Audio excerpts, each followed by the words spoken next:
So OnePlus is about to turn the OnePlus 6 from this into this. Yo guys, Jonathan here, and the next couple of months of tech are shaping up to be pure insanity. From the iPhone event next week to the Google Pixel 3 in October, and potentially what is even more exciting than both of those is the OnePlus 6T, which is right around the corner. Now for the guy out there saying, whoa, OnePlus 6T? I just bought the OnePlus 6 like a month ago. What the heck is going on? Year after year, OnePlus releases 2 flagship phones a year, and year after year, it surprises and upsets those that just bought the prior flagship, and this year doesn't look any different. Normally though, I would say those upgrades are minimal, but after looking at some of the leaks and renders, these look huge.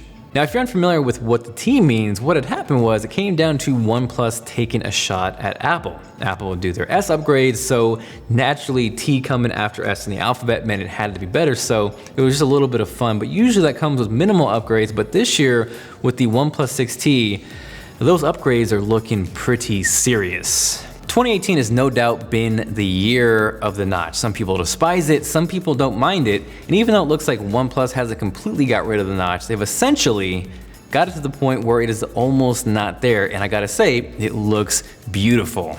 Now, if you own a OnePlus 6 and that angers you, the good news is that the OnePlus 6T should still retain a 1080p display, so even though it's gonna be sleeker and sexier, I wouldn't say that's a necessary reason to go sell your OnePlus 6 and upgrade to the 6T. Regardless though, oh my god, does it look good. And I love the fact that OnePlus just doesn't seem to care. They're just going for throats, pushing the envelope as far as technology goes, and that leads me to the second thing I'm excited about, the in-display fingerprint reader. Now yes, that technology is not new. Yes, OnePlus is not first to bring this out, but it's almost like they're taking all of the awesome technology from different smartphones and building the perfect smartphone.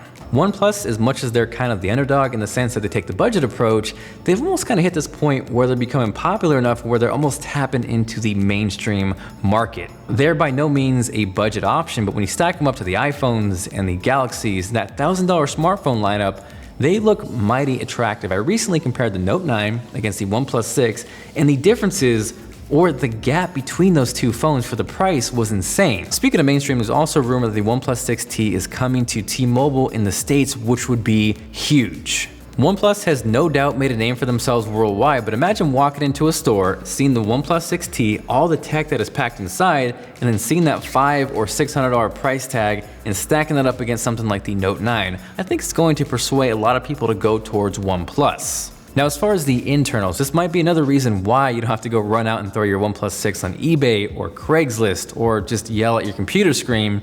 We should more than likely see a Snapdragon 845. So yes, you're going to have that beautiful near notchless display, the in-display fingerprint reader, but as far as performance, I wouldn't expect to blow the OnePlus 6 away. Now from there, the third thing that has me excited is that there is a rumor that Dash Charge is going to be even faster. And if you've used Dash Charge, you know it's some sort of hybrid combination between like magic and witchcraft, and the idea that it could be any faster kind of blows my mind. Now with those rumors of faster dash charging, the downside is I don't think we'll see wireless charging with the OnePlus 6T. Maybe we'll have to wait till the OnePlus 7, so if you're looking forward to that on this model, don't hold your breath, but at the very least, faster dash charging sounds very promising. From there at number 4, and this is way less concrete and confirmed than that smaller notch or that in-display fingerprint reader, but the OnePlus 6T is rumored to have 3 cameras, which has me really curious if they're going to pull that off. Now we've seen triple camera setups like on the P20 Pro, but that smartphone was never released in the US, so it didn't really hit mainstream. So again,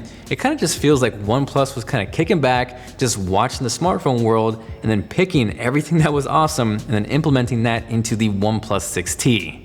I, for one, would love to see a true telephoto lens. If there's going to be 3 lenses, at least make one of them a true telephoto lens. Last year, with the 5T, OnePlus kind of took that away for some mysterious reason. So if you go from 1 to 2 times, that's actually not switching lenses. It's zooming in, but it's artificial. So again, if there's going to be 3 lenses, OnePlus, I would hope you bring that back on the 6T. Next up from there at number 5, and this is more of a personal wish as opposed to a rumor, but I'm hoping for a bigger battery on the OnePlus 6T. The Note 9 has a monster. Actually, I'm not sure if that's qualified to be a monster, but regardless, it is a huge 4,000 milliamp hour battery compared to the 3,300 milliamp hours on the OnePlus 6. So I'm hoping, praying, to the tech gods that the OnePlus 6 maybe meets it in the middle, somewhere around 35, 36, that would be nice. So you combine a bigger battery with faster dash charging and the 1080p display, that is like the trifecta of battery life. So come on OnePlus, don't let us down. So thank you guys very much for watching. Hopefully you enjoyed the video. If you did and you are looking forward to the OnePlus 6T, make sure you guys drop a like down below. If you're curious about this space, I actually just dropped an office tour of the entire building. Check it out here or down below. This is Jonathan and I will catch you guys later.